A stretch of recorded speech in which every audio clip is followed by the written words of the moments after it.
Great. So this is a meeting of the steering committee, the Vermont Climate Council. Thanks. We've got all of the steering committee members present here today. So thanks for being here. And indeed, it is lunch hour. So we recognize if you need to eat your lunch while we're having our meeting, that is fine. Okay, so here's our agenda. We've got sort of 4 things we want to work through today, and we have an extra, we have 2 hours, which is longer than usual to work through them. And here we go. These are the 4 things. The first one is talking about the council's work plan for next year and beyond. Okay, we're towards the end of this year. We've been pretty clear about what the plan was for this year, and it's a little less clear what the plan is for next year. And this is a pretty important conversation to have, and we look forward to doing that. And I think there's some practical outcomes of that conversation as well, about frequency of meetings and things like that. Okay, so that's our first piece, and we're going to spend 40 minutes doing that. Then building off that, thinking about this steering committee and its leadership and how it should function as it's supporting the council in doing this work next year and beyond. So we want to have a conversation about this steering committee and how it's functioning and should function going forward. We have less time budgeted for that, but say 25 minutes or so to talk about that. We're going to break for public comment around 1:10 after these 2 pieces of our agenda. So if you're joining us, that'll be our public comment period, is a little bit past the hour, around 1:10. The next conversation we have is we got an email from the Joint Fiscal Office in response to the memo from the council. And that email asked for some additional prioritization, and particularly around timing of some of these recommendations. And so we're going to discuss what the plan is for that and propose something for the council to deal with at its next meeting. And then finally, before we leave, we do need to look at the council's next meeting and what the agenda should be for November 14th. And there's a draft version already. You can see the hyperlink there. It's online as part of the materials. Okay, so that's what we plan to do today. It's 4 conversations, clearly with some interrelated aspects to them, and with the flow as you see on the page. So before we dive into it and approving the minutes and all that stuff, how do folks feel about this agenda, the use of time, any adjustments or friendly amendments you'd like to make to what we're planning on doing in this meeting?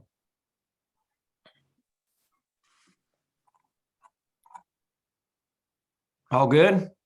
Okay, great. Let's do it. All right. Thanks, everyone. All right. So that's our, let me stop sharing that.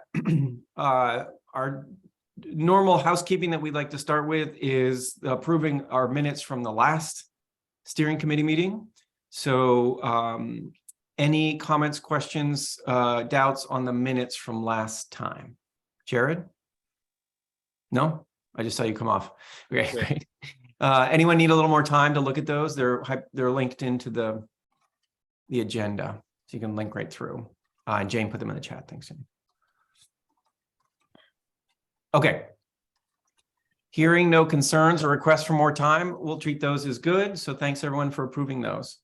All right, so let's get into the first topic that we want to talk about, which is our work plan. And this is something I've spoken individually with some of you about, and we've spoken about previously in meetings. So we're not starting from zero, but this is an important conversation, and it's not entirely clear how all 5 of you think about this. To start this off, Jane had prepared one slide that, or 2 slides that can give us at least some background pieces about statutory obligations of the council and some next steps in the cap. So Jane, do you want to walk through those as just like a starting place of at least we need to be aware of our statutory obligations and our next steps in the cap?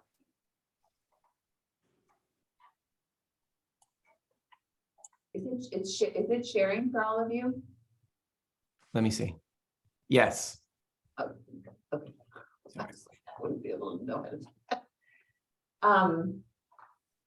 Yeah, sure. I'm happy to walk through it. The 2 slides are pretty basic. I did my best at sort of trying to assimilate looking at the Global Warming Solutions Act itself, the ongoing requirements that are called out to the Climate Council in the GWSA.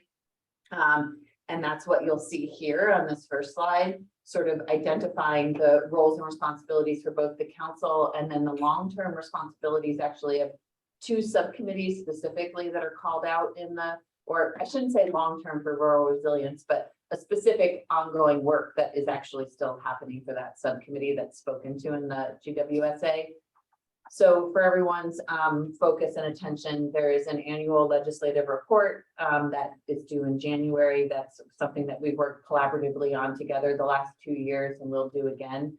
That speaks to the work of the Climate Council specifically and provides that update to the legislature.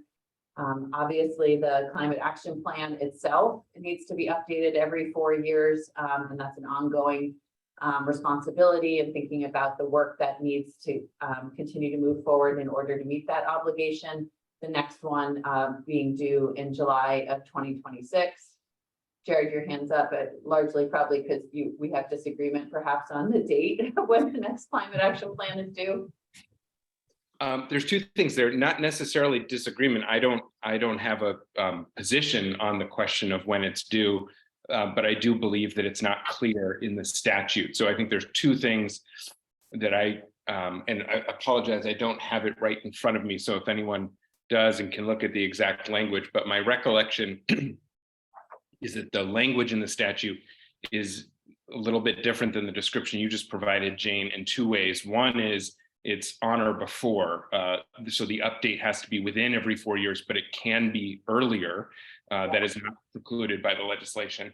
And then also the first due date was December 1st, 2021. And then the next plan has to be within 4 years after that. The confusion, I think, is that it specifies a July due date.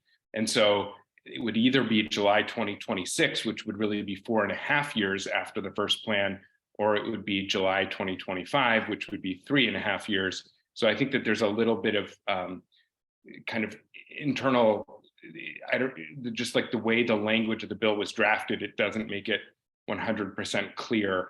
And so my understanding is that ANR thinks that the intent or what it should be is 2026. I'm just saying that my reading, it's not 100% clear. And I think that it may be worth an ask of the legislature to, a check-in conversation about that so that the council and the legislature are on the same page about that interpretation. Thanks, Jared.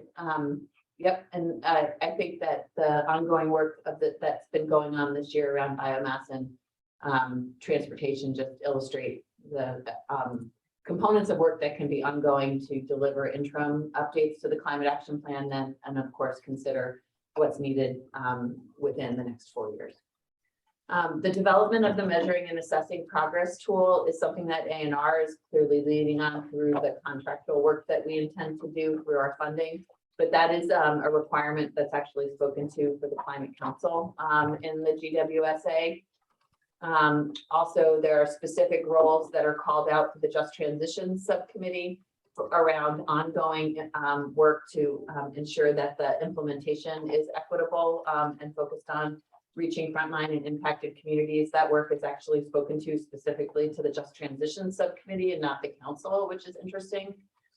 And then there are specific work products around the Municipal Vulnerability Index, as well as best management practices for municipalities that are spoken to specifically for rural resilience that we're working on currently. And that neither one of those have that deliverable due dates in the GWSA, but there's something that we've clearly prioritized as remaining responsibilities for our agency to support. And then finally, there is this requirement of an annual report to the council from the VEM director that is due on November 1st annually. That's supposed to be used for the council to then work towards identifying gaps in resilience strategies and actions specifically for municipalities is how it's spoken to in the GWSA. That's something we can talk about how we move that forward in future years, since that hasn't happened to do. It's my understanding. And then I can leave these two slides up or go back and forth, or they're linked on the website. But the other component that I just thought I would lift up to help you in your conversation today was what you called out as your next steps in the initial climate action plan. Some of these have been completed, obviously, and some of them speak to more ongoing work for you all to consider in conversations, but specifically thinking about how to focus and call attention to highlighting funding and financing options. That was specifically around ARPA, but again, that played out this year with respect to how you called out the priorities with respect to one-time funding. One could argue that there's an ongoing role to highlight priorities from the Climate Council's vantage point for other federal funding initiatives. Specifically in the plan, you spoke to IIJA, but obviously there's been the passage of the Inflation Reduction Act since then also. There's the rollout of the Climate Action Plan and ongoing public engagement around that. Implementation for the guiding principles and scoring rubric, while that is spoken to around Just Transition's role in the law itself, it was something that you all called out as a particular interest for the council. There were tabled actions that needed next steps to further their advancement, and we've been working in that space with biomass, and that will have other considerations that come to the council as recommendations that could be furthered in the coming year, and that we'll talk about when we talk about the agenda for the council meeting this week and the process more broadly for biomass for your all consideration. There was an attention particularly put on the need to continue the work around resilience, adaptation, and sequestration, appreciating that it was sort of a kitchen sink approach to all the strategies and actions that were lifted up in the plan, and a need to think about how to further prioritize those. That has not happened this past year, and that is something that we could talk about as ongoing work. There were ongoing technical analyses needed to inform future iterations of the CAP. Some of those have moved forward, not all of them. That could also speak to further work. Thinking about how we measure the impact of implementation gets back to that development of the measuring and assessing progress tool. Transportation sector emissions has been the ongoing focus in that space for this year. And then finally, making progress on all of these fronts, need to think about the necessary organizational structure and resources for the coming year. And that's something that I would argue has sort of, again, been kicked down the road, and it will be informed by today's conversation that you all have. So I have a couple other slides that really get to thinking about capacity needed, but I'm going to stop here because that's really supposed to be the next component on the agenda that thinks about what ANR is in fact still doing to support the council work, what the facilitation services contract will do for all of you, and then based on your work plan, try for you all to identify what those gaps are that still exist to marry the work plan with the capacity needed to actually do the work. Great. Okay. Thanks, Jane. Yeah. So let's definitely do those sequentially. So let's talk about what you think the council should be doing next year and the following, and then let's get into those conversations about support and capacity and all that. Okay. So there's sort of the conversation around statutory requirements and what you all put in the CAP about what you thought you'd be doing. If you all had to summarize it for yourselves and make a set of sort of priorities or tasks that you would want the council to be really leaning into in 2023, 2024, what would those be in your own words? And I think let's just start to throw those out and see how close we are in our shared views on these. So steering committee members, welcome you to just jump in.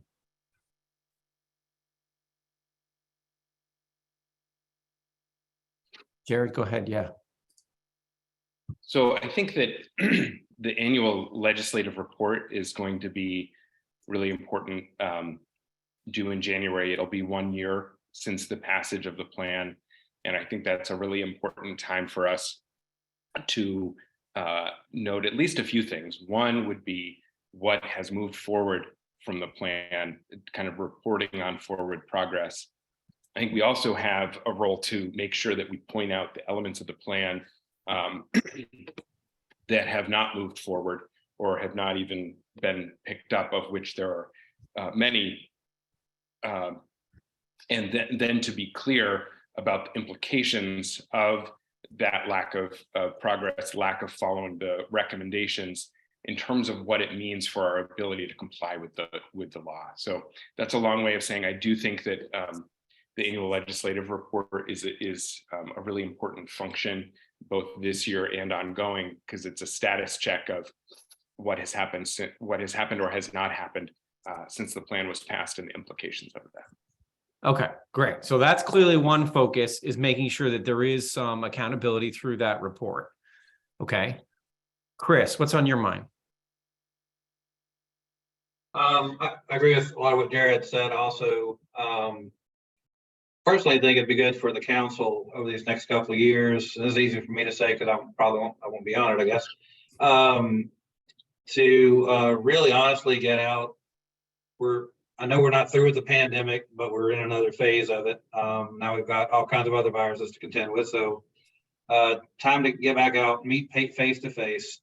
I think it's important for council members, not just agency personnel, to get out and not just consultants. And I'm not demeaning either of those, but I think it's important for the actual appointed members of the council to get out, have regular forums for the public, and really make presentations and have engagement where people of Vermont are engaged in a way where they see themselves in their daily lives, whether it's at home or at work or whatever roles they have in life, to see themselves in the plan and communicate back to the council what it means for them, both, in terms of, good things and good transitions and other things like that, but also things that they're going to need to help make that change and how to make it as gracefully as possible. And that, I think, would best inform the next update to the plan, to really get into some of just practical steps, practical action items that the climate action plan can take,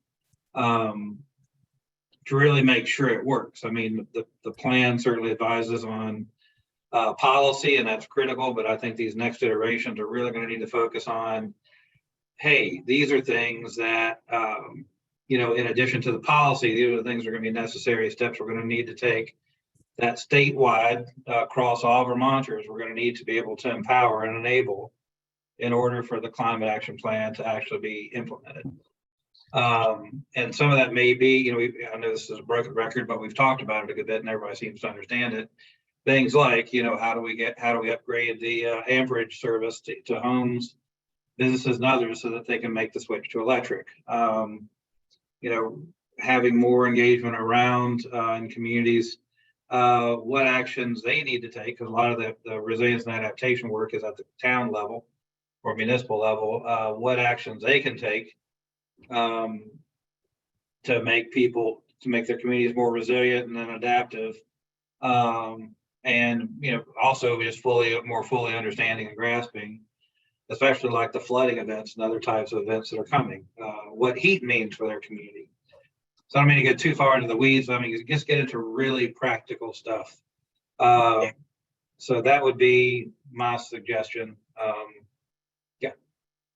Thanks, Chris. So a heavy emphasis on engaging and getting real and practical with a wide range of Vermonters, and having counselors themselves be part of that.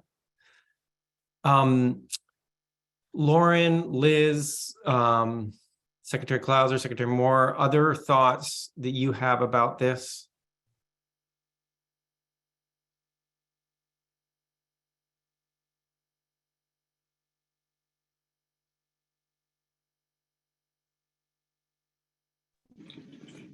Honestly, not that's going to be additive, David, to what others have said. Okay. All right, so what I'm hearing here, at least in this, is there's an accountability piece, right? In that the annual legislative report is a good part of that accountability piece. There's an engagement piece and a priority around taking steps to be out there engaging in counselors themselves. Okay, so what does that mean for the council and the work? There's some loose ends pieces, right, as well, things that you're carrying over from stuff that was still being worked on, whether it was biomass or trying to finalize this year transportation. So there may be some other loose ends kinds of pieces as well there. Jared? I'll just say that I'm only speaking because no one else has raised their hand on this, but if anyone who hasn't yet spoken wants to, please interrupt me at any point. But my sense is that everything that Jane showed around the statutory obligations and in terms of the next steps that we've identified at the Climate Action Plan, when I read through those, I don't see anything that shouldn't be a focus. So I think that, to me, like, rather than pulling out which of those should be a focus, I wonder if we may structure the discussion around, is there anything that has changed? Otherwise, it feels to me like those are two good starting points for the future of our work. One thing that I would just lift up, and this is not to the exclusion of everything else, I think that what is on both of those lists are important for our work together going forward. But one thing, and I'll put it in the chat, but is on that, further down that list of actions that were identified in the Climate Action Plan for ongoing work, is prioritizing additional and finalizing kind of existing and ongoing technical analysis. I think that that's a big role, less for the council as a whole, but I think that that's a really important role for the subcommittees that have been involved in reviewing requests for proposals, reviewing responses, reviewing initial work products and deliverables from consultants. So, you know, as we think about the work plan for the council, I think it's the council as a whole, but then it's also the subcommittees and individual subcommittees having eyes on all of that. And I see that line around prioritizing additional and finalizing ongoing technical analyses as a really important ongoing role, certainly in the next year, given how many outstanding pieces of work there are and the role that a number of subcommittees I think are helpfully playing in that, in a kind of review and review role. Yeah, that's great. Okay. So I'd like to get a little bit practical then for a second to say, if the accountability piece, particularly for the annual report, the public engagement piece, and those bullets that are on those two slides that we looked at, if that's the work, what does that mean in terms of a council and how frequently the council meets and the sort of level of activity that's needed in 2023, 2024? I'd be interested to get your thinking on that, because obviously that's going to influence as well our next conversation about support and all that. But when you see this work ahead, is this the kind of work where it's like, okay, the council meets quarterly and subcommittees are called as needed to do the things like Jared just said or other things, and the council's kind of doing this quarterly check-ins to make sure things are happening? Is that the flow of work, or you see something different?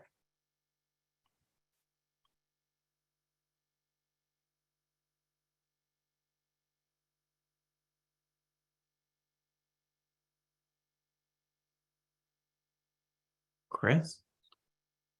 I'm waiting to see if others are going to jump up. I mean, I think the answer to that is ultimately going to be informed by whatever direction the council decides, you know, it needs to pursue. So if it's going to be more kind of the public engagement, distilling out what people discuss, if it's going to be, you know, and I guess if it's going to be a more active engagement role, I think the frequency and nature of those meetings is going to be different than if it's more like David, in our discussion, you'd mentioned Maine, kind of like, you know, they created the plan, now they do like a quarterly check-in to say, hey, what's going on? And you know, so those are two kind of different scenarios on different places, different ends of a continuum probably. So I guess it's kind of hard to answer that question. I do think that in the absence of considerable support and a budget to provide the council specifically considerable support, it probably looks more like, the periodic check-in to see how implementation is going. If the council has its own support to really kind of help ostensibly, staff the council kind of like the way it was when the initial plan was developed, that's a different animal. So I think that's where the two different, the two that, the various pieces of discussion we're having today are ultimately gonna come together. And just on a side note, I don't disagree with what Jared put in there. I do. There are going to be analyses that are needed, but I guess part of what's frustrating me a little bit is, I don't know if you look at the, we can start with the Whole Earth catalog back in 1971. There's a lot of stuff that we know that needs to happen. There's a lot of just basic fundamentals we know that need to happen. And I'd really love to see us put more effort into those things, including, what could happen at the individual level with people's own initiatives, or, but for whatever resources needed or information or other things, people could do these things, businesses could do these things on their own. I'd like to see us have more of those kinds of conversations about, what can we do to actually to go ahead and instill action kind of beyond the a lot of the policy framing and all that we've been doing. Got it. Okay. I'd just be curious. I mean, I'm happy to, now that, the way you frame it up, Chris, it's like there is a little bit of a dance between support and level of activity, right? And so we could do those two conversations together. Before we go there, I just want to test, like, others, whether it's Secretary Klaus or Secretary Moore, or Lauren. I mean, do you have a instinct here about what this all means in terms of the work next year and sort of the intensity of work from the council's perspective and subcommittees? Secretary Klauser? Sure, David, I'll jump in. I see, with respect to the council work as opposed to the subcommittee work, which may be a bit more frequent, especially if they're, finalizing technical analysis, et cetera. I see the council as more of a periodic check-in with quarterly meetings, post the legislative report, post budget discussions, right? So if we're really looking into calendar year 23, I see it as more of, quarterly check-ins, maybe bi-monthly, depending on what the actual agenda is for the council. But if you look at the council as, a decision-making entity, I don't foresee that many decisions rising up to the council in calendar year 23, as opposed to monitoring ongoing work. Got it. Okay.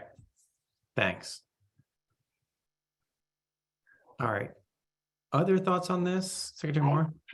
Yeah, I just was gonna second what Kristen said. I see a lot of strong parallels to how the Clean Water Board does its work, where there's sort of I'm gonna call it a flurry of activity in the fall around both budgeting as well as the annual report that the Clean Water Board delivers to the legislature. And then there is a check-in towards the end of the legislative session to make sure the board has full eyes into the budget that's allocated for clean water work, as well as any policy initiatives that were undertaken and completed by the legislature during the session.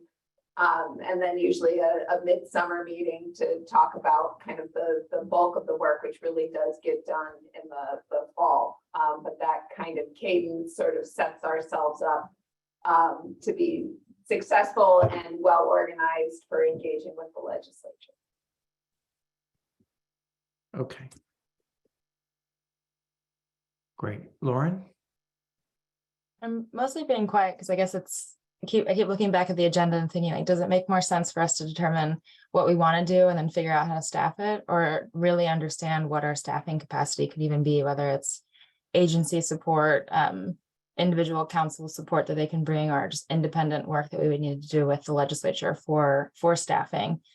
And I think it's such a big range. Right now, we obviously have the capacity to probably pretty easily convene 3 or 4 times a year and just kind of check in on how are we doing. I think the answer is probably not that well. I think we're pretty far behind, at least on the emissions reductions requirements. And we still, I mean, you all are probably so sick of hearing Chris and I and others continue to beat the drum around needing to elevate the role that adaptation and resilience plays in all of this. And so in the absence of meeting more regularly and kind of looking back at that, I think we called it a roadmap or a charter. I think it was a charter functionally, but we called it a roadmap, and kind of understanding how we're going to be shifting leadership steering of this from an agency-led process to maybe something different in the future. I think there are so many things that need to happen between now and the start of an update to a plan, including, better prioritization within, better consistency and cross-pollination across subcommittees. There's a lot that we could do as a group right now to set up the next plan a lot better.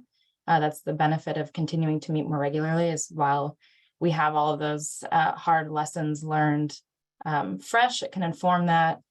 And then just to say, we're going to be onboarding a lot of new counselors from the House theoretically soon, as I understand it, in which case, are they just kind of coming to meetings answering how are we doing on a plan that they weren't a part of, or are we kind of using that new capacity, that new experience, education, leadership that those new folks will bring to inform the new version of the new process.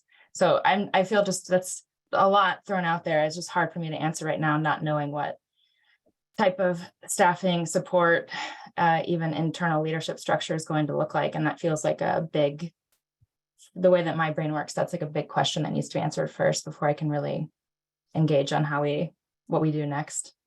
Okay, well, why don't we talk a little bit about that? And there's some thinking that's been done, and Jane's put together again some basic slides on that. Before I go that, Jared, is it okay if we go there now? Okay, so let's go there for a second, and then we'll circle back and see how that informs how we land on this idea of work plan. Jane, you had pulled together some information, and you also there's some documents as well that you can make reference to. But let me just turn it over to you to explain kind of what it is you've pulled together to help inform this conversation about support. Sure. So I think that we had sent out the Agency of Natural Resources Administrative Capacity Memo. We started to dive into conversations around that more intentionally the last time you all met, which led to this longer meeting today.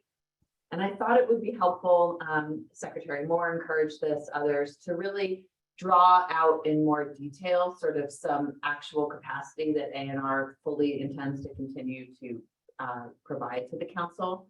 I think that there was starting to be a narrative amongst the council that ANR was walking away completely, which wasn't our intention.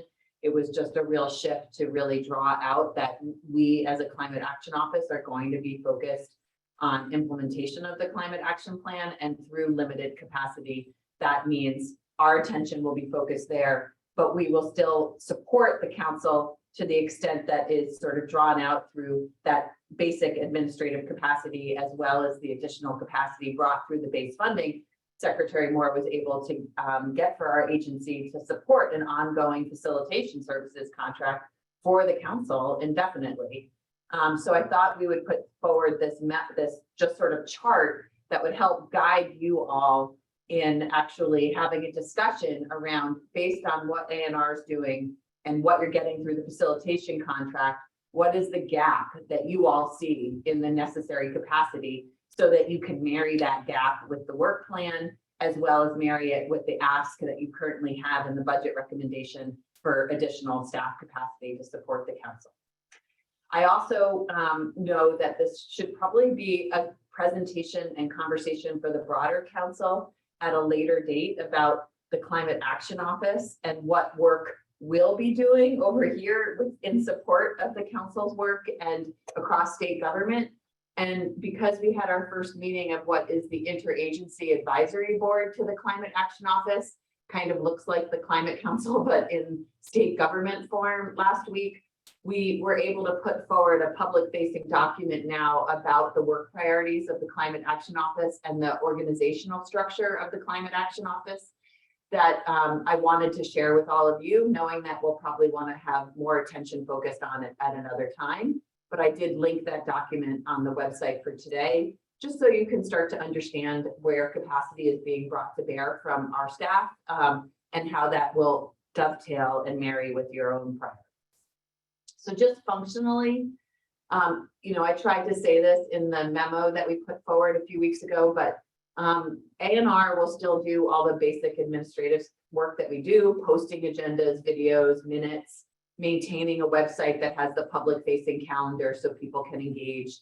That sort of basic core function of administrative work is stuff that is being redistributed on how we do it, but will still be there for council and subcommittees as needed. There's a lot of work that Marian and I do, Marian to her credit more than me even, and thinking about how we onboard counselors and subcommittee members. We've tried to streamline that process by providing guides and like how-to manuals that make it easier for us administratively, but we appreciate that there's always needs to be a person who you call and talk to. And Marian's really been doing that. And that's even for our next council meeting, we have a new commissioner of Department of Children and Families. Marian's been working with him directly to get his bio, orient him to the council. That stuff we do, we'll continue to do that in some capacity. And Chris, I see your hand. Let me just get through A&R and then we'll go to you. Managing per diems, that's an ongoing need. Marian often does a lot of hand-holding, I'll just say, for folks who submit those before I then submit them to the business office. Again, we're trying to streamline and help make that easier administratively, but we're still doing it. We obviously manage the RFP. There's an RFP posted now for a new facilitation services contract. That is something that we'll continue to support and manage, get the contractor on board for that indefinitely. And then, of course, we manage other priority contracts and coordinate that in a way that's very different. I just want to highlight that, very different than other state government contractual contracts, in that we often have task groups with the council, often are looking at how we select contractors, prioritize that work, and really manage and make decisions based on input from counselors and subcommittees on contractual work. And that will certainly be true as we move forward with developing the measuring progress tool and report and communicate that with the council and other efforts in state government. So that's A&R capacity. Chris, your hand went down. Do you want me to pause there before I just sort of highlight the facilitation contract specifically? No, I was just, David answered, I was just making sure that the SC abbreviation stood for steering committee, and Yeah, thank you. I was assuming that was the case, but just wanted to make sure. Okay. So then the facilitation contract specifically, as folks know, the contract with CBI ends this month. We're going to have a gap in facilitation services. I just want to call attention to that. Like, we will not have CBI on contract for the council meeting in December. And how soon we have a new contractor in place, it's sort of a little to be determined. The facilitation services RFP closes in another week or so, but we've had just a challenge of capacity in our business office that continues to sort of drive how fast we move on certain things, but we will prioritize getting the facilitation services contract in place as quickly as possible, but it definitely, I can say with certainty, won't be in place in early December. But ultimately that contract will have additional capacity to support the development of agendas for council and steering committee meetings. I thought what we tried to model for this meeting with David did some direct outreach with all of you to help inform the agenda is the kind of work we can do going forward to ensure that you guys are driving the agenda rather than A&R putting up the agenda for every one of these meetings. It's really us supporting that through the facilitation services contract. the facilitation of the meetings. And then David, like this meeting, we're shifting that responsibility for the steering committee that had been on Marion. The minute taking will go to the facilitator for both the steering committee and council meetings, so we don't have to think about that. And then there'll be targeted support in that contract, and a process laid out in the RFP around how we use some capacity in that contract to support subcommittee meetings where it's key and needed. And that process hasn't been, I think, as well worked out as it should be. And I hope that through the RFP, we really highlighted the role of the steering committee in decision-making around where we deploy those limited resources in concert with A&R. I know there's been like begrudging feelings about using our contract for the biomass task group and not for transportation, and like that decision-making has to be transparent on how we're using facilitation services going forward. And I hope that the steering committee and others can be part of deciding where those priorities are. And then of course, there'll be focused capacity for targeted engagement in that contract as well. And then, so just, you guys need to talk about what you see as gaps, but obvious changes I just want to highlight are like agendas and minutes for subcommittee meetings. That is something subcommittees need to own and do. That's how it's been working. In the co-chairs set agendas. And then it's been sort of a rotating basis with minutes now in the last few months. And it's awkward, I'll say, but it works. And that's the way meetings should work, like just rotate membership taking minutes. We're not asking for very detailed minutes, just compliance, because there's a video posted that accompanies it. So it's not that hard. Council memos is something that I see as like that's a powerful thing the council can do, is put forward memos, position statements. That's not something state government is necessarily going to write for you and support. That's an advocacy position really for the council, and something that the council would need to figure out how to do if they want to do that. And then process support more generally, that can take a lot of forms, but that's something that is worthwhile discussion, thinking about like moving the process, thinking about the process. That's something that needs to live or own or maybe doesn't, but just something I was thinking. So that's what I have on that. My last slide is really about joint fiscal. So I'll stop sharing unless you want. If this is helpful, I can leave this up for conversation.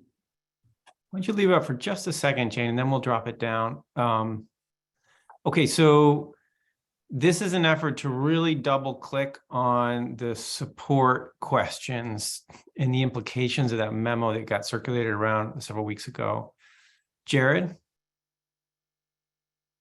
Yeah, I just have a clarifying question. There's one specific role that I don't see listed, and that is, and I'm wondering if it's envisioned to be within A&R capacity or facilitation services, or whether it should be listed specifically under administrative gaps, and that is scheduling of meetings. I'll just give an example. You know, we have a new member of science and data who's a student whose class schedule does not allow the current meeting time. And so I've spoken with our co-chair of science and data about a meeting poll that I thought was going to go out to identify a new meeting time for the subcommittee.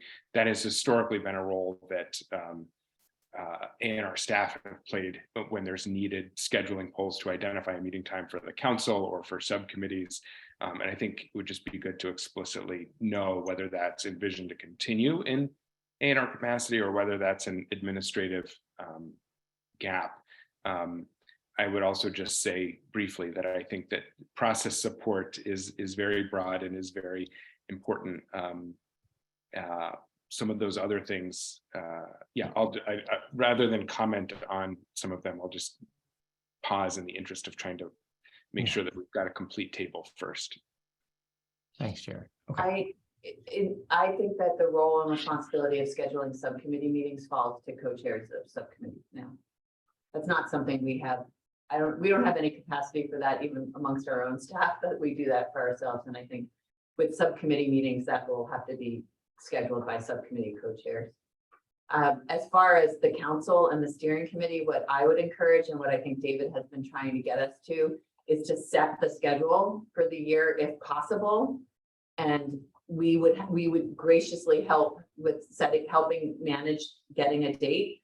But when and if specific meetings are called or needed extra meetings, I imagine perhaps we'd have to talk this through, but I could see if the facilitation services contract could help with respect to scheduling council or steering committee special meetings. But I'd like to think we're just going to set those meetings for the year, and then they're on the calendar, and that takes the burden off of any one person. I would just note that we've seen many times in the last couple of years that those we've had the best intent to do that, and I agree with you, Jane, that that's ideal. But because we have a lot of members whose schedules change partway through the year, whether that's because of an academic schedule as a professor or a student, or because of other things, I think that scheduling is an important role that we need to plan for, both at the council steering committee and at the subcommittee level.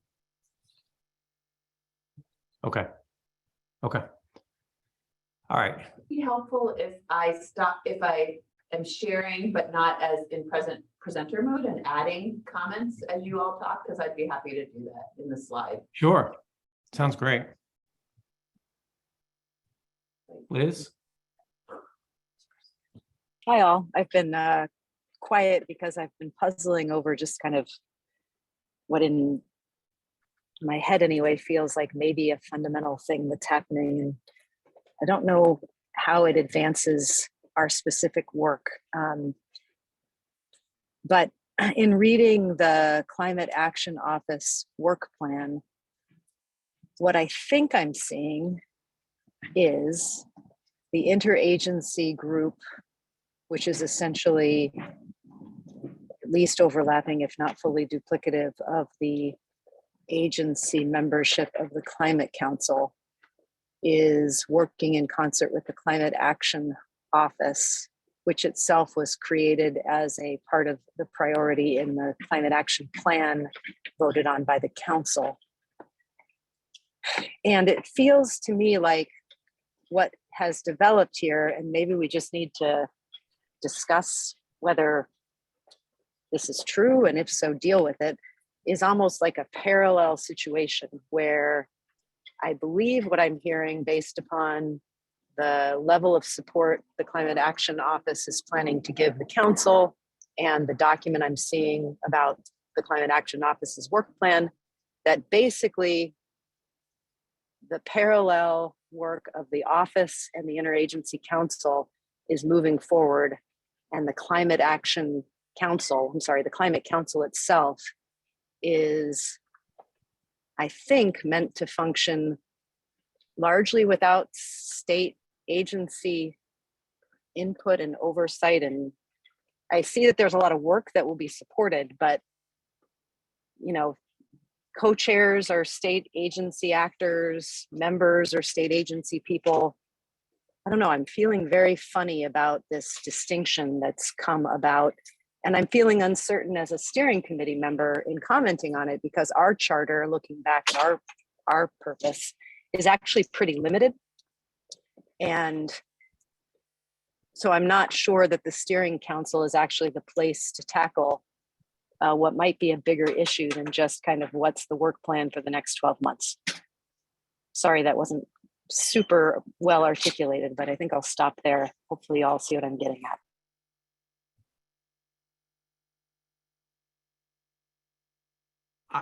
I could use a little bit more explanation there. And I think if Lauren or Chris, or, I see Chris, you have your hand up. If you want to say what you're hearing and what Liz is saying, or Jared, help me understand a little bit more what that is and what that means for the work of the council. Can I just clarify briefly? I think if it were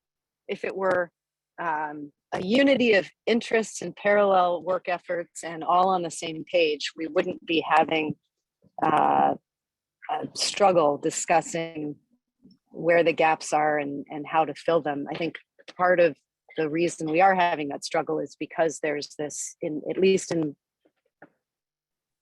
it's a developing feeling that I'm having in this meeting, reading everything, and based upon some of prep coming in here, just feels like we're actually on two parallel tracks. So that's which is a difficult place to be because I don't think anyone wants to be in a position of doing work, needlessly, obviously.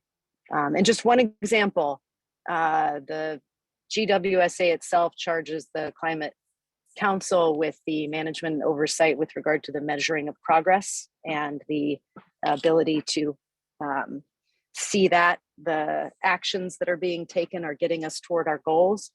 And that's also in the Climate Action Office Plan and being monitored by the interagency group that's been put together. So there's just things like that. I don't know exactly what. Okay, great. Chris, and then the conference room.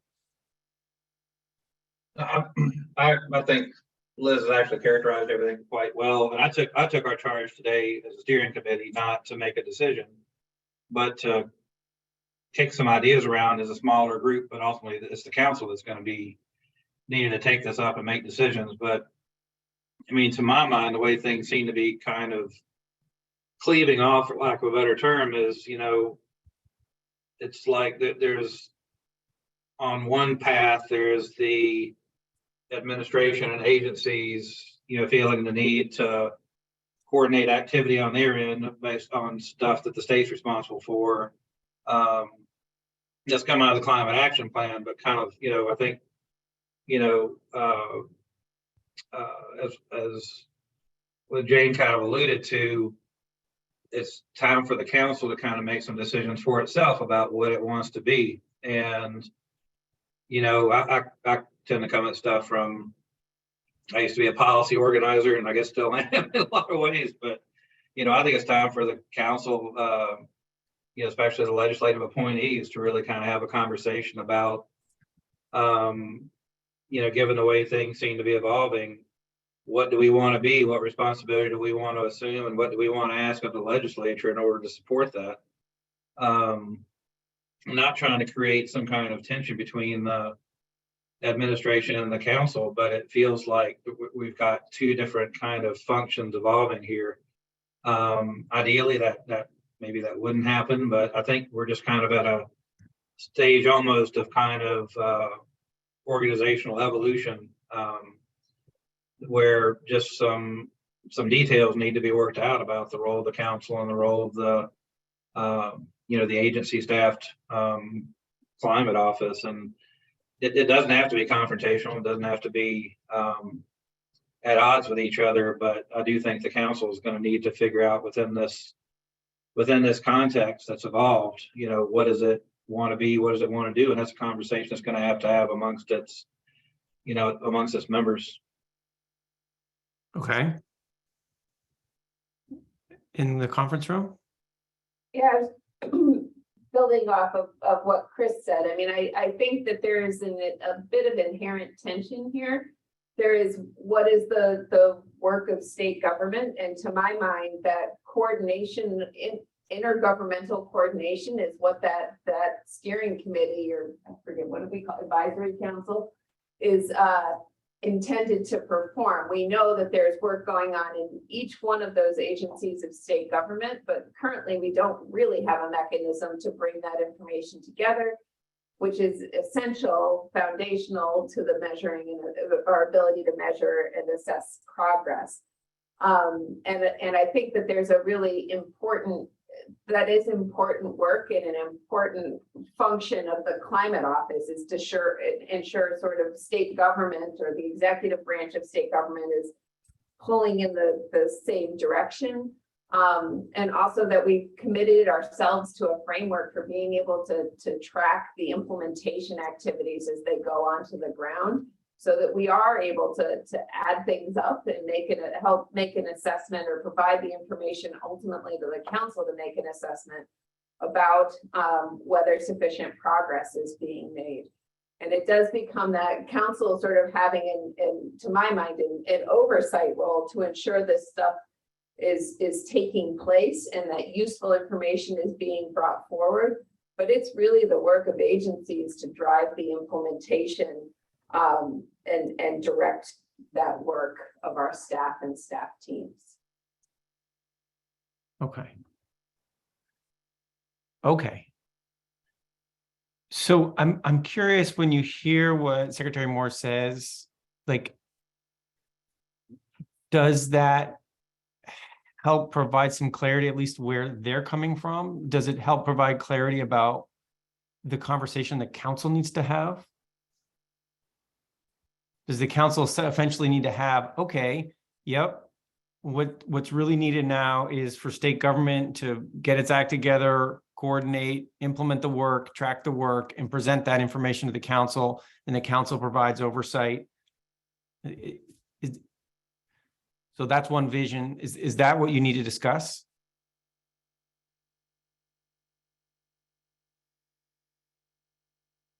Liz?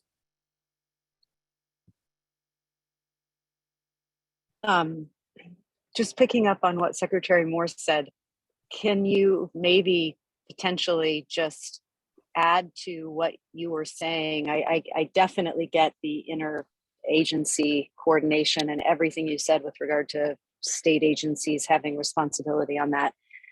What's the rest of the, I don't want to say flip side, but what's the rest of the picture, I guess, with respect to where the council, in your view, fits in, given that climate action office work?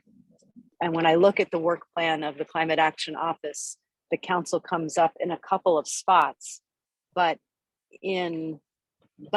not much. So it comes up with regard to the basic admin support, the helping lead the annual reporting on the council's activities, and engaging on outreach material with the council.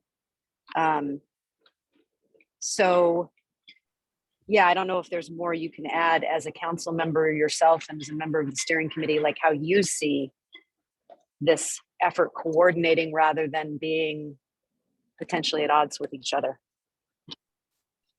Sure. Because it feels like we should try to avoid that if possible. I wholly agree. To my mind, I see it, the council's sort of most important role is one of monitoring and accountability, frankly, and making sure that the work is continuing to happen in a manner that you feel is consistent with the approaches identified in the climate action plan, recognizing some of that is limited by funding, some of that is limited by the policy tools in our toolbox, and whether or not the legislature gives the executive branch the ability to do certain things. That said, to my mind, that is a central function of the council, and that annual report back to the legislature is a review and critique of that progress that's being made or lack thereof, not dissimilar to how Jared spoke to it. And then I do think that outreach and public engagement component, and what I see as a strong nexus with the work around a just transition is really important to make sure that isn't lost in this. State government doesn't always do a great job with outreach and engagement, and I see the council having a key role in helping ensure that as these technical pieces of work, implementation are being done by various agencies of state government to drive us to achieve the goals of the Global Warming Solutions Act in terms of public engagement and ensuring a just transition. Okay, so two clear roles that Secretary Moore is putting out there around an accountability and monitoring role, and then an outreach and accountability around just transition role for the council. Jared? Yeah, I want to say I really agree with and appreciate that framework that Secretary Moore put forward. And I want to just kind of put a finer point on the distinction between the monitoring and accountability, because it would be one thing if the council passed a climate action plan that was being fully implemented and moving forward. Then it would be more of a monitoring role. I think our challenge is that there are whole pieces of the climate action plan that have been blocked, have not been picked up, have not moved forward. And so to me, that's where there needs to be more of an ongoing role of the council to make sure that legislators, the administration, the general interested public is aware of where the climate action plan has stalled or has not moved forward and the implications of that. Because in the absence of that continuing role, what I'm not interested in, I don't think anybody is interested in, is coming back as a council, reconvening in 2024 or 2025 to, update the plan, do the second climate action plan and say, we're nowhere near on track because the first plan was not implemented or those recommendations were not followed through on. So I just want to be really clear here that it would be different if the plan was actually being followed and implemented. Then it could just be monitoring. But I think the council has a responsibility to have more of that accountability role in the interim if we don't want to lose the opportunity to make sure that the requirements of the act actually get met. Because we'll have passed a point of no return, which we can say, well, we can't meet it, but there's really not enough time to do anything about it to change the trajectory. So that's a long way of saying I agree with the monitoring and accountability framework. I wish the accountability framework was not as necessary as it is. Okay. Okay. So I'm just curious, does anybody have a different view about what was just put out there for the role of the council and with Jared's caveat put on there, right? Because I wrote down primary role of monitoring and accountability, and Jared put a finer point on what he sees as accountability. And then the second piece is really leaning into the outreach and public engagement component with an emphasis on just transitions and making sure that the work is following that path. Chris, and then Lauren. I think part of the challenge among some, especially appointed council members, is a lot of folk are appointed because they represent a very specific sector or interest or area of knowledge. And I think, some of these larger conversations about organizational structure and, who's best positioned to do what, how things have evolved, how things could evolve, that may be a little bit challenging for the council to have a discussion about. And so that might be something that whoever the next facilitating group is, whatever. I mean, it could also be other council members or whoever, but kind of get people up to speed about what the other organizational kind of organizational evolutions questions are. Because it's not that some of the stuff we're talking about here isn't necessarily kind of a natural thing for folk to think about. The other thing too is there could be other external events external to the council that kind of ultimately drive the focus. I mean, just I think there was a whole plan about what we were going to discuss before the legislature related to, what was going to be discussed before the legislature, like a clean heat standard and other things. And land war in Europe wasn't necessarily on everybody's cards in December, and that kind of helped change some of the discussion around. I don't know if there's, what other groups may be thinking about in terms of, hey, Vermont hasn't been able to take action on some of the legislative initiatives. TPI or TCI has kind of fallen away. What can the state do to act? I don't know if other groups are going to be putting pressure on the legislature to take other actions, or if they may sue, or who knows what else. But I think this is all leading up to, I think the council may want to have this kind of framed organizational evolution discussion before maybe some other external events kind of force a decision that may be not necessarily what anybody wants to have. I have no idea what that would be, just throwing it out there. It seems to me it'd be good if the council could kind of be behind the wheel as opposed to responding to whatever comes from the outside.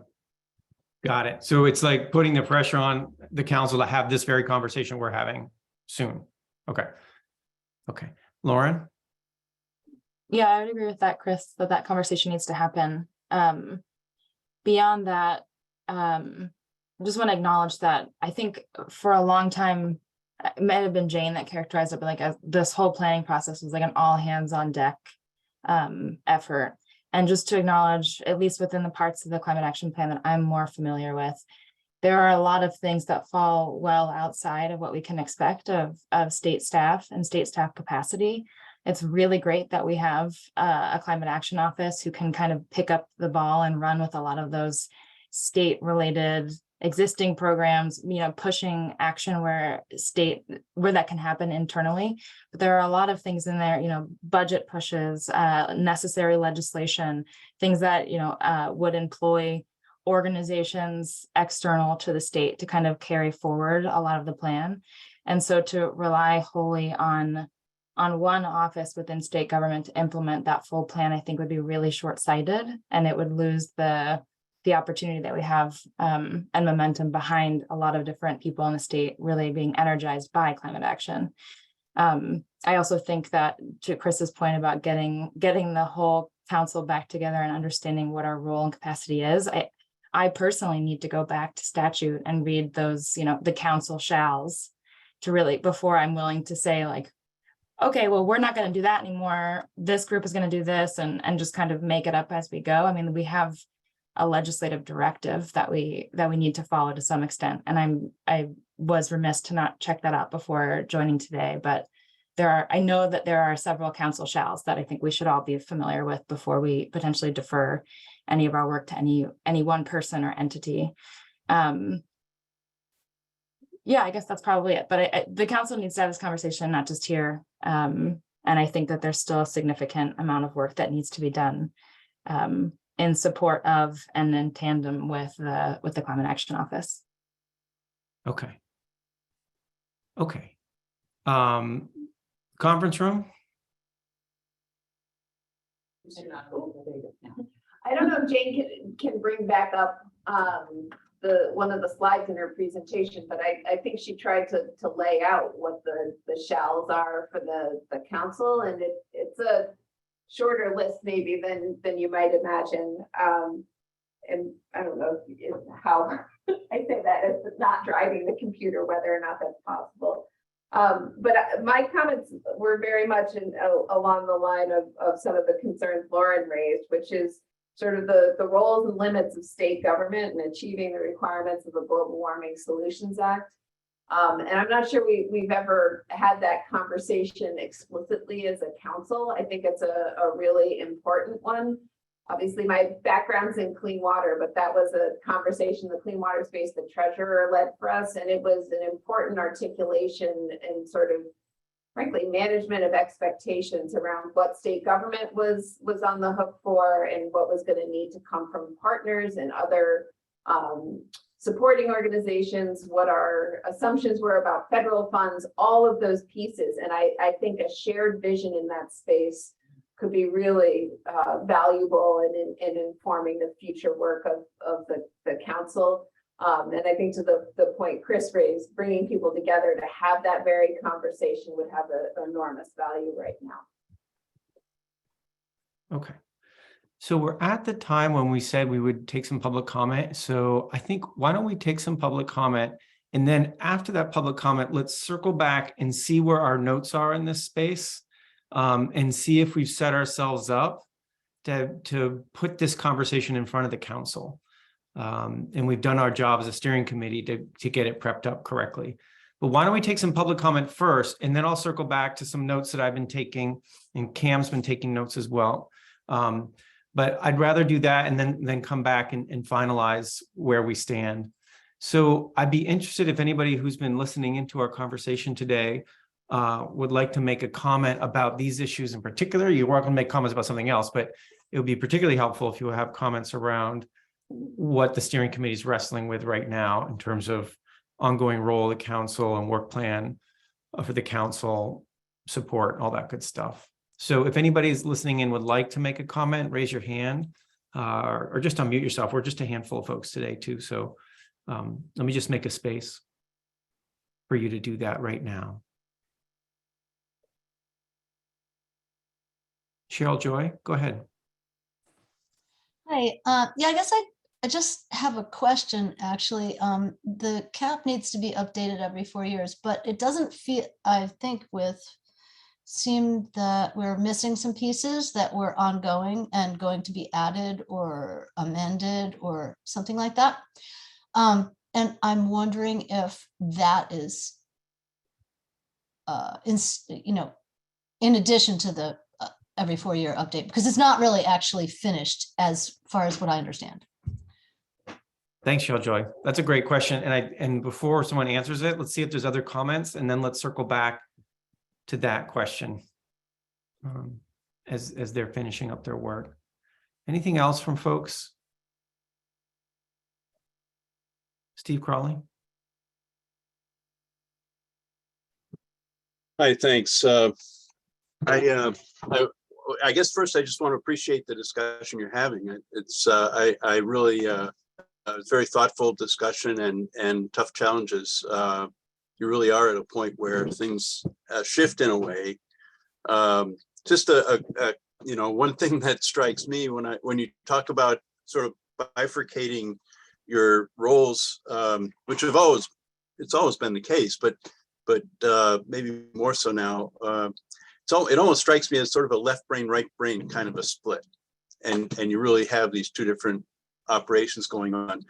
So what I don't hear is the corpus callosum, the piece of the brain that connects the right and the left, and so that to me, it seems important that it be more than just sort of the quarterly check-ins or whatever. It seems like some kind of closer action needs to happen, even though I think the split is important. And an important aspect of that could easily be missed is transparency. And I think that's always a challenge for state government. And I think it has been to some degree with the operation of the Climate Council and agencies and subcommittees and task forces. But I think it's a particular challenge for this situation. So I would urge you to figure out some kind of a system, whether it's some kind of a non-voting member or an observing member of the council participating in the agency committee, or some kind of assurance of transparency and connectedness seems important there.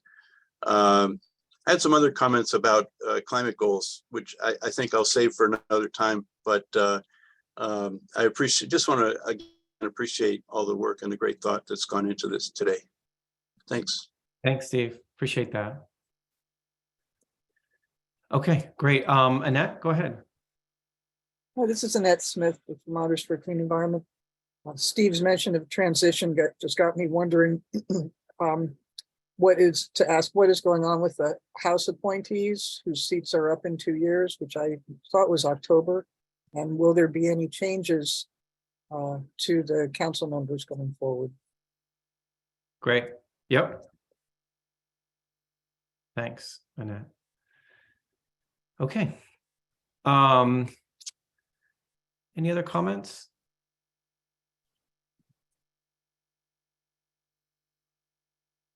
Okay, great.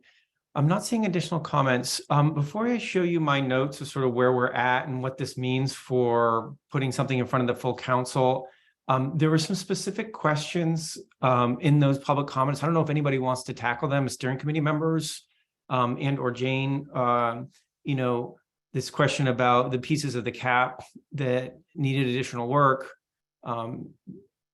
We haven't heard as much mention of that today in the work plan.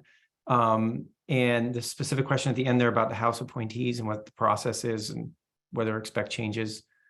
Just curious if there's any quick reactions to those specific questions before I look at the notes here.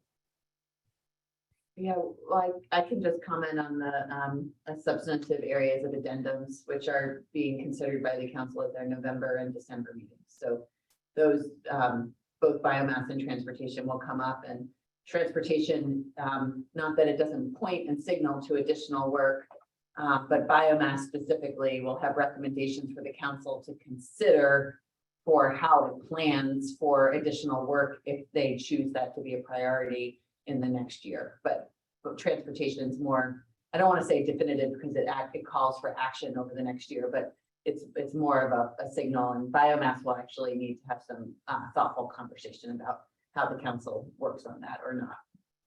Great. So the council had identified those two areas to work on in 2022. We're getting to the end. We'll have some recommendations coming out, and some of those recommendations may point to additional work in 2023 and beyond. Yeah. Okay. And on the issue of the House appointees, is there any status update on that? Anybody know? Either any of the House appointees or anybody else?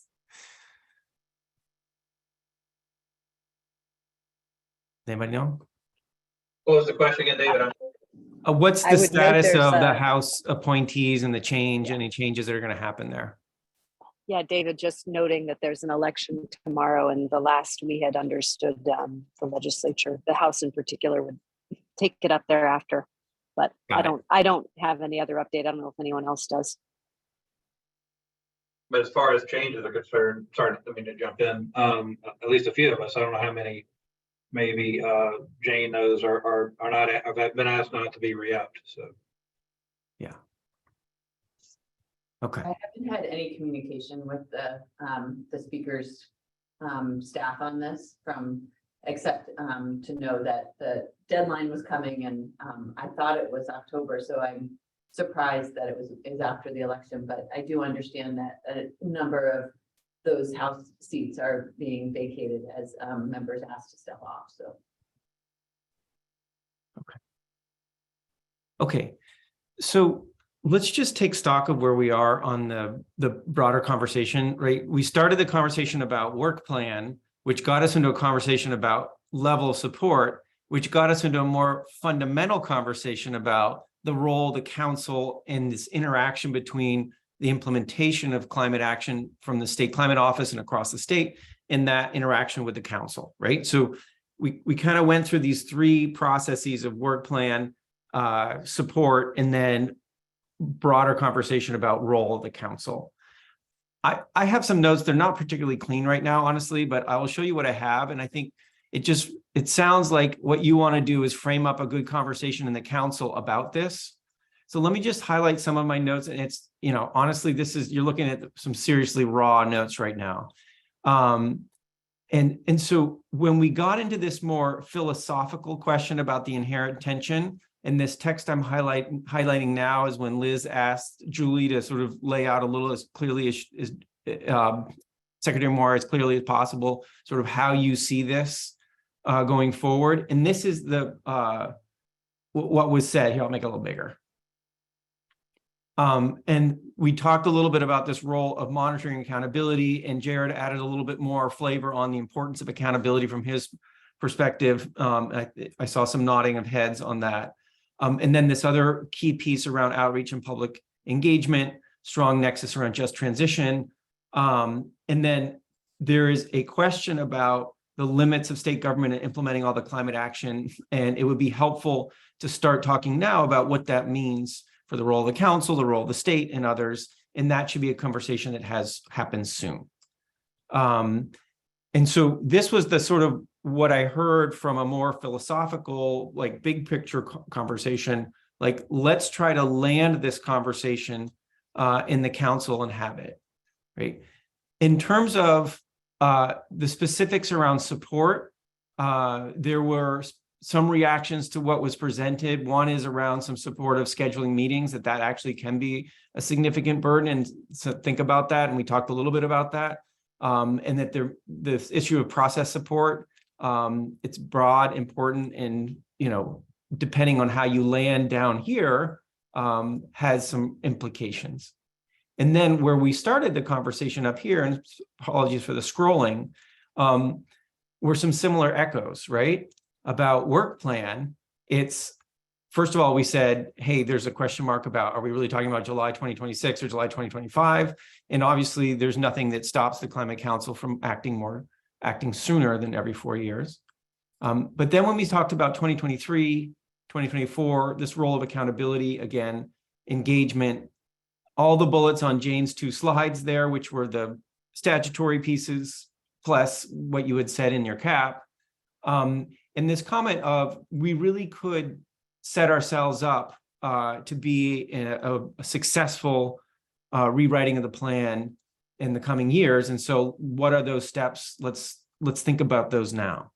With a particular call out to issues that were frustrating, that they didn't have higher prominence, both in the GWSA and in the work of in developing the CAP, right?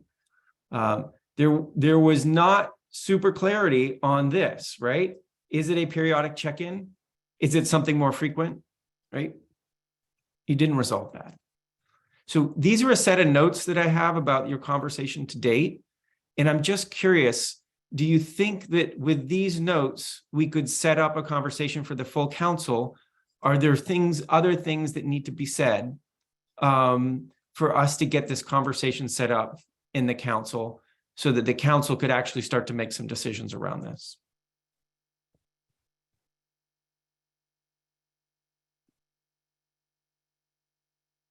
Jared? My short answer would be yes. I think this provides a good framework. One distinction I would want us to make in the next couple of months is between planning for the future role and schedule and work plan of the council, like in 2023 and 2024, versus what we need to do in the next couple of months. And I think particularly if we have an annual report due to the legislature in January, talks of more periodic meetings in 2023, I feel like might be premature.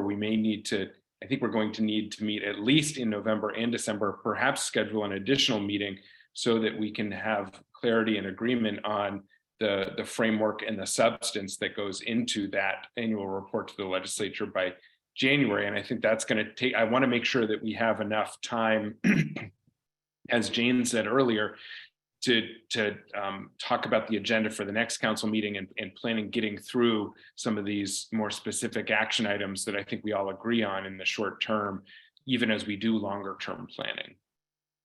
Okay. Great. Okay, so let's not conflate those two and make sure we're putting the emphasis, like we're not forgetting the pieces that are more like this is work that needs to get done and we're putting enough time. Okay, great. Other reactions about how to set this up, and we can look at the council agenda in just a second when we think about creating the conversation in the council, but other things that need to be said now to help shape that conversation that we want to build on the council. Are we getting at the right topics, I guess is what I'm saying. And are you giving it your best for now in the time we have right now to prep it up? Chris? I think y'all understand what I said, but just to reiterate, I think we're gonna have to really prepare the council to have this conversation. Not just like say, here's a choice, but like actually, this is the dynamic that's emerged. Not that it's a good or bad or anything like that. It's not that, but just, frame it that anytime you have an initiative and you have, organizations, entities, things tend to evolve. There tends to be a certain organic element to it. This seems to be what's happening in Vermont. And the council is going to have to make a conscious decision about what direction it wants to go in. And these are, and the implications related to that. So I'm not exactly sure who does that. But I just think it's going to be important to give people some context. Otherwise, you may not have much of a conversation because this is not, like I say, kind of normal stuff that people necessarily dive into. And that's not, I don't think underestimating at all, the intelligence of our council members or anything. But when you start getting this kind of organizational structure stuff and how government works and how advisory groups to governments work and advisory groups to legislators and all that stuff, it's not, necessarily something that everybody thinks about all the time. So just thought that we might need to prepare the ground, but whatever y'all want to do is fine with me. Okay. Conference room? Yeah, building off what Chris said there, I think there is some really important work to be done around organizational structure and would offer it should be an in-person meeting. I think that kind of conversation doesn't go well remotely, and would love to see us find a time for effectively a workshop of all the counselors in person in the next few months here to dive into that. Okay. Okay. Great. Anything else on this before we pivot to those last two things? What I can say from our end is, we'll make some notes of this meeting. And then I think depending on whether we want to try this, have this as part of the November meeting, the materials that we prep up for that, we can share with all of you ahead of time, and you can provide some input if we're preparing materials. If you want to hold off on having it until you can do in person, that's another conversation to have. Yeah, Julie and I are both gonna. Oh, yeah. Just offer that. I think maybe we could provide it to folks as background. I don't think we could be prepared for an in-person meeting in November. Frankly, we may need to pursue finishing our legislative report first, and then turn our attentions to sort of the organizational structure and ongoing work of the council. But I think having this as background and sort of stage setting could be very helpful. Got it. Yeah. Okay. Jared and then Secretary Clauser. I just wanted to ask a clarifying question because I think it'll inform our agenda planning in our next meetings. Going back to the distinction of kind of different roles, there was in the first slide that Jane shared in the column of administrative gaps was council memos. I'm wondering if Jane and Secretary Moore or others can speak to how you see the annual legislative report, if you see that as a council memo, or if you're seeing a more of a role for and our staff in playing and helping produce that. I think that'll just, that clarity will help us identify what work will need to go into doing that report, who will need to be involved, how long it takes. I think in previous years, that has been the subject of council conversations, and we've agreed on some of the key takeaways that we want to make sure are in the report. But I think the drafting happened at staff level led by Jane.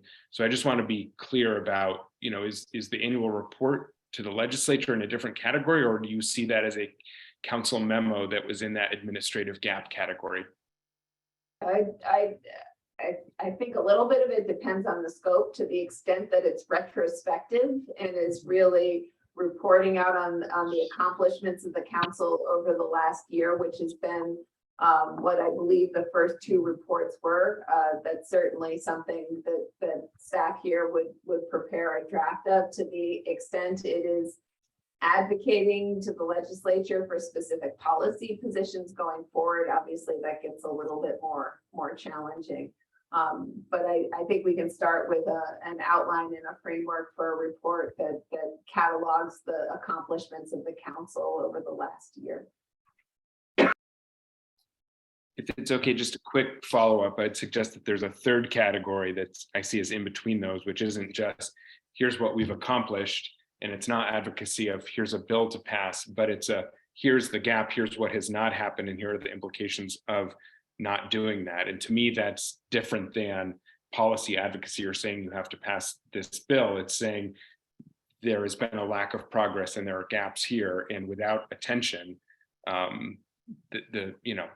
the plan doesn't add up, the requirements aren't met, et cetera. And I think that's an important distinction.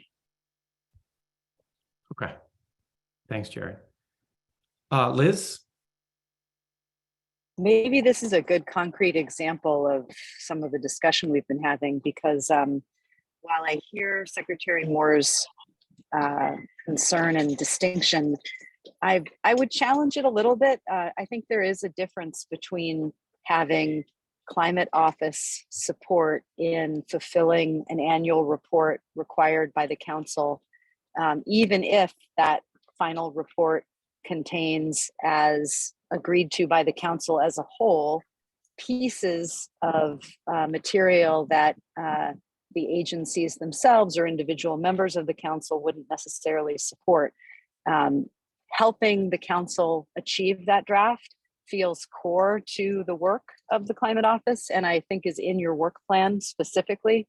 It says specifically in the work plan, lead annual reporting to the executive and legislative branches on the council's activities and the state's progress toward meeting the GHG emissions reductions requirements of the GWSA. And so that feels central, even if there are kind of part one, here's what we did, part two, here's where we are in measurement and reporting, and even part three, the work ahead. So I would ask that as a steering committee, we think about that, and in talking with the council as a whole, I just want to make sure we don't create, too many distinctions we don't need to, essentially. Stop there. Okay. Great. If there's anything else on this, I'd love to, I think, flip an order here and actually look at the council agenda for next week or whenever it is. And then we can deal with this other final agenda item. Just I'll flag one thing in terms of steering committee functioning and leadership. I feel like that's probably tied up in the bigger conversation about the role of the council going forward.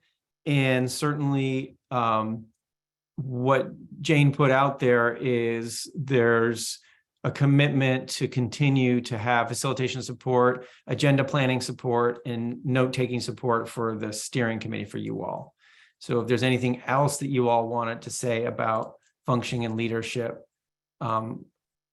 we should say that before we finish our conversation today. But that's what I heard earlier today, and I haven't heard additional thoughts from you all about it. Okay, so let's just talk for a second about the council agenda, because I don't want to lose the opportunity to do that. There is a draft agenda online, and it looks like. David, can I just make one comment? Real quick? Yeah. As you all consider the Climate Council agenda, I just want to highlight that we're going to flag some time at the end of the meeting that there's a lot to discuss with the Climate Council in the next 2 months. And I think it's important for you all just to understand that we had a request from Joint Fiscal about the budget recommendations. And the ask that the legislators who I sent it to, chairs of committees, specifically asked for you all to prioritize. And that is a very timely request of Joint Fiscal to prioritize those budget recs. And it's important for you all to just to be thinking about that in the back of your head, because we're going to play out a number of scenarios for the agenda for next week and then the agenda for the following month. And that prioritization question is one that probably should be front of mind for next week. Yeah, you're absolutely right, Jane. I probably should not have jumped over that, because if not everybody is aware what happened, and this is the slide on that. And as Jane just said, in response to the memo that the council sent over, the Joint Fiscal Office sent back an email to Jane saying, great, and what happens if we can't fund every item in fiscal year 24? Can you give us a sense of what's most time sensitive for funding in the next budget cycle? And then they said, it would be great if you gave us a table with even more detail. So this is a challenge. And this is, Jane, you brought it up because it's something that probably we're going to have to talk about with the council next week, right? Yeah, I mean, I'm clear on process of even getting to the conversation with the council, and that's probably something, as you think about the agenda and carrying this forward, we'll probably have to walk out of that and think about what's needed for the council meeting next week if this comes up. So, Yeah. But I actually think that just that sort of cursory overview is all that's needed right now. And I think you're right to then go from that into the agenda and then just be mindful of this request. Okay, great. Because the agenda. Quick clarifying question. Yeah, go. Yeah, go ahead, Jared. Yeah. Sorry, in the communication from the Joint Fiscal Office, was there a requested due date or deadline for the response? Or was it just, please respond? There in was no due date from, it came from me from Joyce Manchester. And I specifically flagged that I would bring this up with all of you at this meeting and let her know what the timeline and process was after we discussed it. So no date yet, but I flagged this meeting as the time we would bring it up. Thanks. Okay. Great. So let's look at the, oops, wrong thing. At this. Okay, so when we think about the next council agenda, we can talk about the just transition reflection in just a second, but the big buckets here right now are about receiving the transportation recommendations.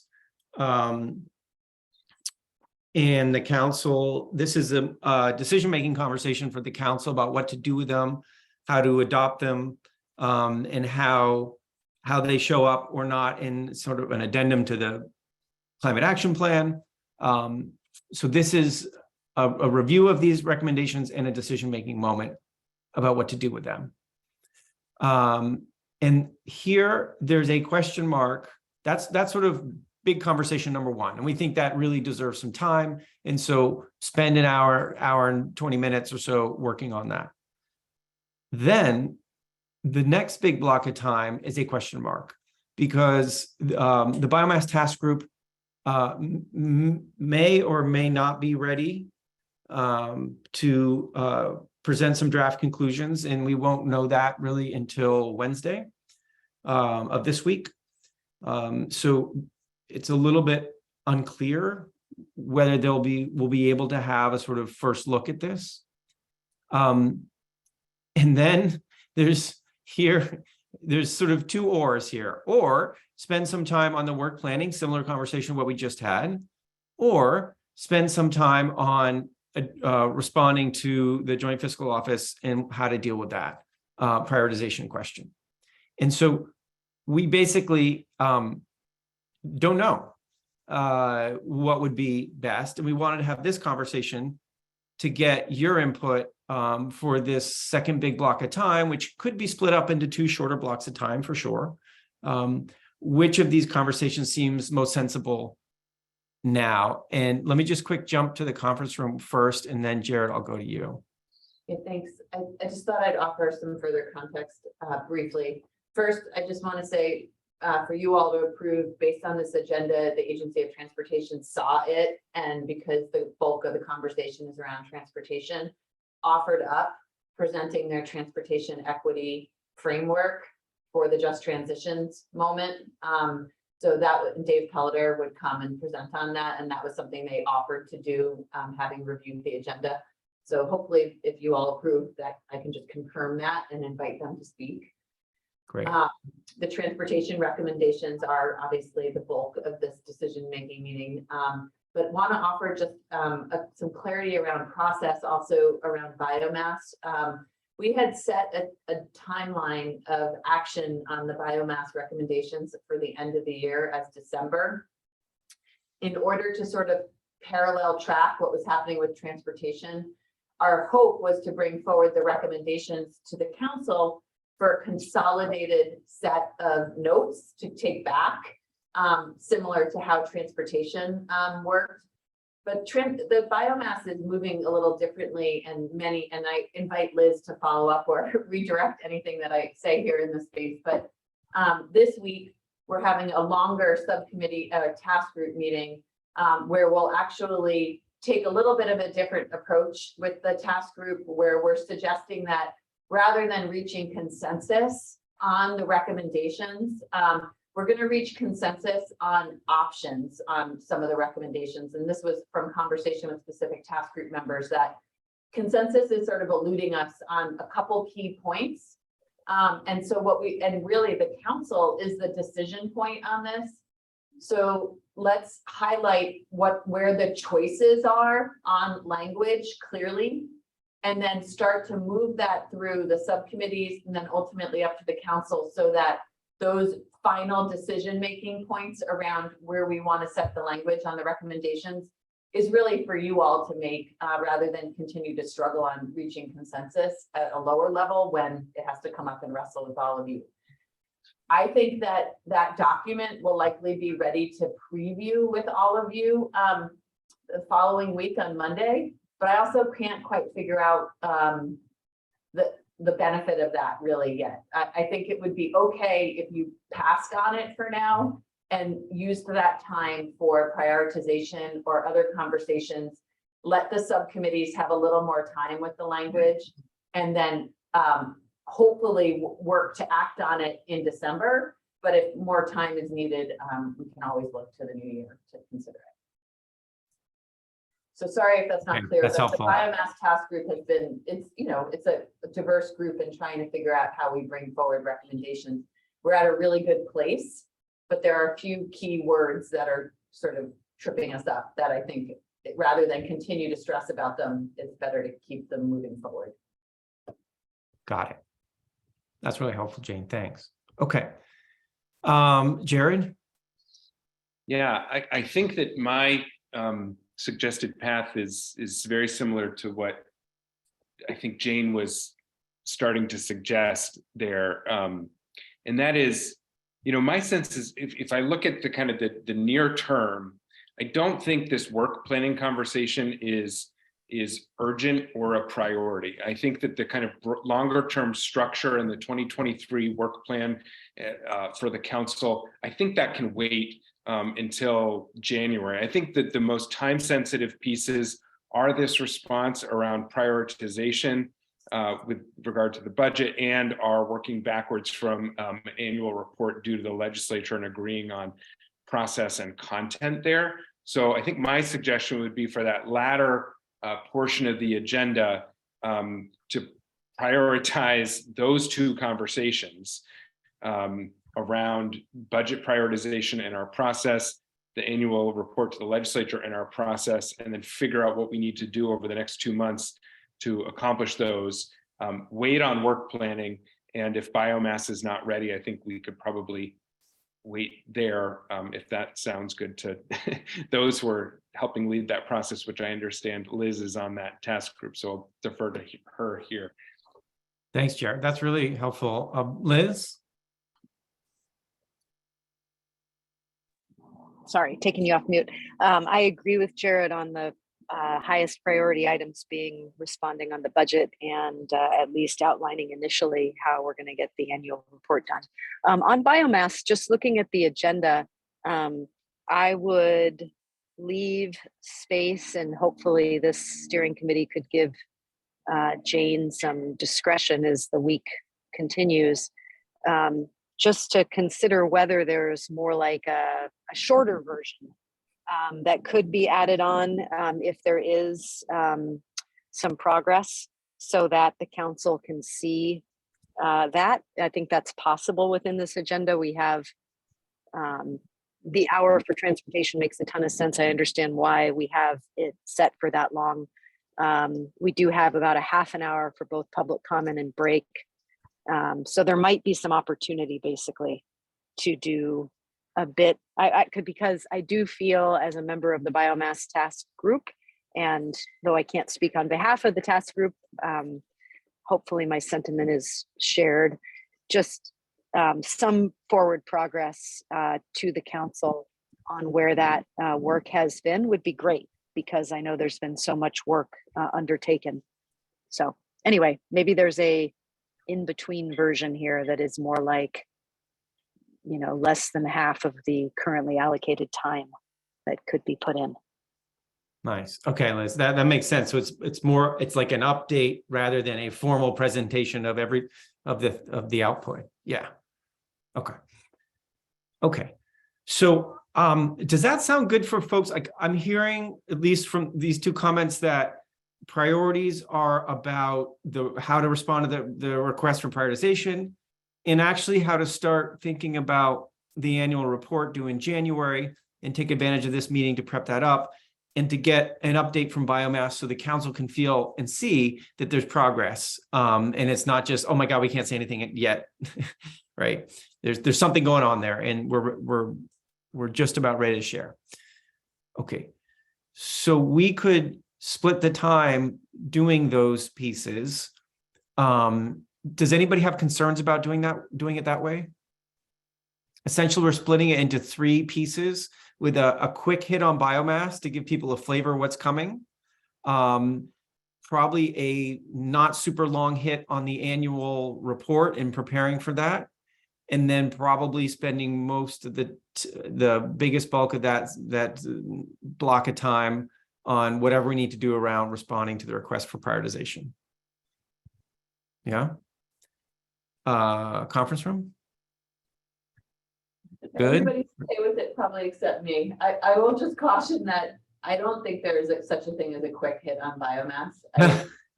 So I just having participated in that task group now for 8 months, it will be, people will want to comment and discuss. It's very, it's a really interesting body of work. And I completely agree with Liz that there's been a ton of work, and we really are so close on so many issues. But I just caution maybe the facilitator that it will take really tight facilitation to get through those 3 things in an hour. Yeah. After what I know, transportation has the potential of running over also. So I just want to caution putting a lot on an agenda and just being efficient about it. Thank you. Yes. Liz? Yeah, totally understood, Jane. Believe me, I can appreciate the desire to keep the meeting tight. I do have some concern just as a task group member that having nothing on the council agenda would not be consistent with that task group finishing its work either. So I'd take the bumpier meeting schedule personally in favor of at least having that update and keeping the forward momentum there. Got it. Thanks, Liz. Jared? I wonder if another way we might save some time on the agenda is if we can frame up some options for that prioritization process rather than just kind of opening the conversation. And I had a couple thoughts on that that I just want to offer and see if others agree or have a different idea.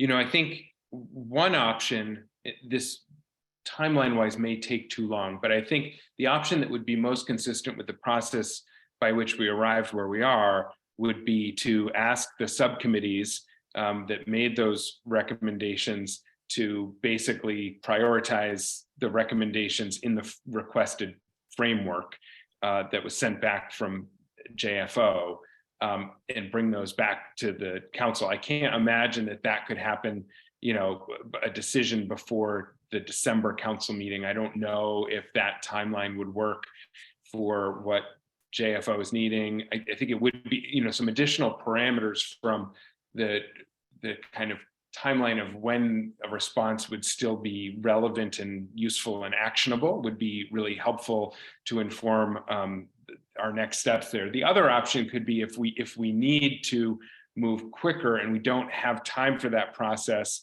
this might be a time at which either we get together the co-chairs of the subcommittees or perhaps the steering committee, although I think the co-chairs of the subcommittees from which those recommendations came might make more sense to engage in a process by which there's a draft prioritization that could be presented to the council. But I'm not saying that either of those ideas are perfect. I just think that if we can spend a little bit more time thinking about options for that process, it would be good and help hopefully save some time. Yes. And I would love, if we feel good with the agenda, what I just laid out, let's use our last 7 minutes to talk about this, right? I feel like this is the key thing. So Jared lays out 2 potential ways to address it. Other thoughts about how to respond to this?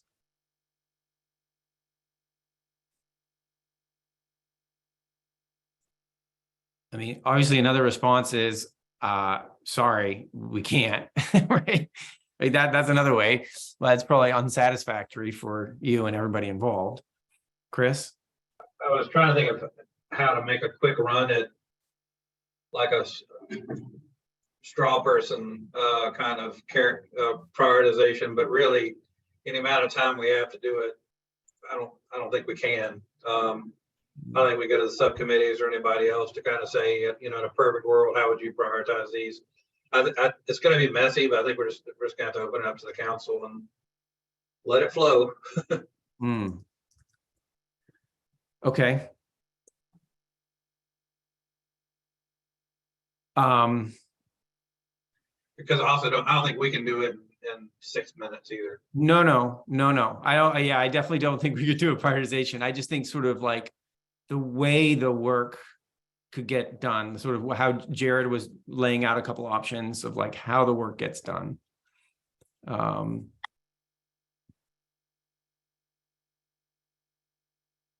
Kristen, Secretary Glauser?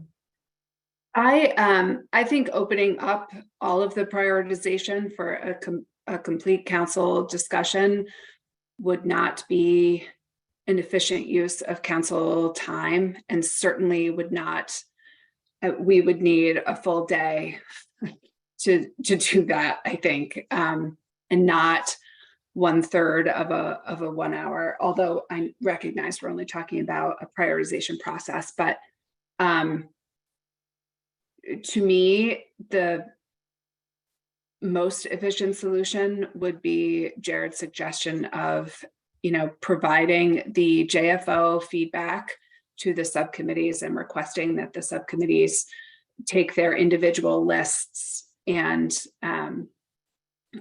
present a prioritization with the JFO framework, specifically because that's kind of how the budget was presented in. So, each subcommittee did their own kind of budget, and then it was packaged and sent. So it seems consistent with the way we've been doing this anyway. And really, I just can't imagine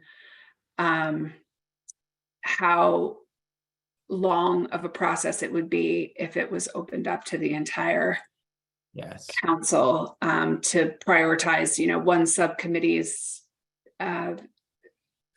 items over another. And I would think even if that's ultimately what we do, there would have to be some initial prioritization within the subcommittees first, or the subcommittees would at least want an opportunity to weigh in on what is the highest priority, as opposed to the council selecting, priority 5 of a subcommittee's list that they would prioritize differently. So I think it's required initial work, but frankly, it seems consistent with how we've been doing it and the most efficient way to respond to JFO's requests. Thanks, Secretary Glauser. Chris? It's probably clear to y'all than it is to me, but I don't know exactly in terms of the legislative process, recognizing the massive change that's going to be coming around, where we are in their schedule. So is this, if the council has to delay prioritization, into December, and if that means another meeting, or if it's even delayed into January, does that make a big difference or not? Because to my mind, that's kind of one of the questions that I would have, but and that's something I think the council would just need to be aware of, what it means to delay it now that they've asked for it. And if it means nothing, then we've got, plenty of time. I wonder, Secretary Glauser, if you could speak to that in terms of like timing and having influence in decision-making. Like, what is your advice to this group on that? Well, so I can answer it from the administration's end, and give some kind of context to timelines. So typically the Budget Adjustment Act drops in December. And so we start talking about that, form that, and send it over to the legislature in late December, sometimes early January. It depends. which I know is not the best answer, but so if there was anything that the council wanted to be included in discussions or deliberations for the Budget Adjustment Act, those are those kind of urgent items. That would be late December, early January timeframe, at least to be considered with, the governor's recommended BAA. And then it is I believe it's the third Tuesday or the third Thursday in January that the governor's recommended budget is dropped. And then discussion, the budget bill is typically, although last session that was not true, but typically the budget bill is the last bill that's signed by the legislature, which is, May. So budget discussions happen throughout that period of time. When the legislature would want to see this to start scheduling is, a separate question, and JFO may be able to provide some insight on that. It's a lot easier when it's the administration because we just have one person to answer to. The legislature has a lot more, so they may have a different view of time frame.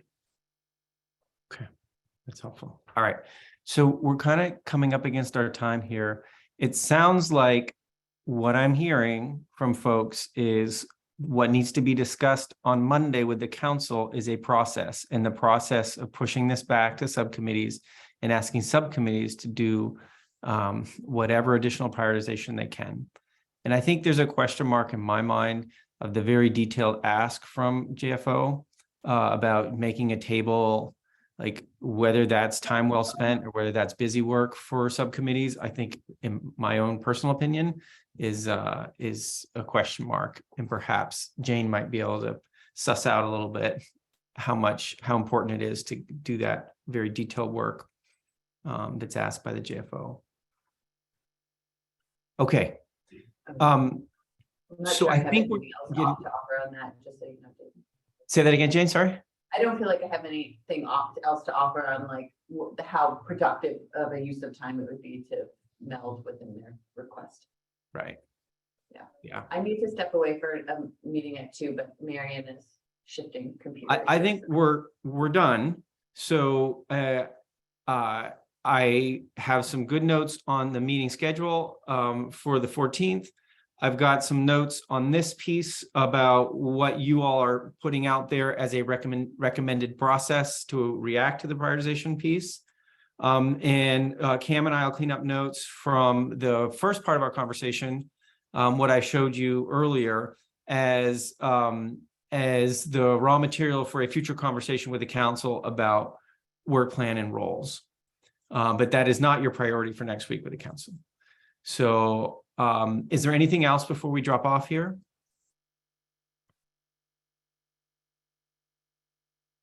Okay.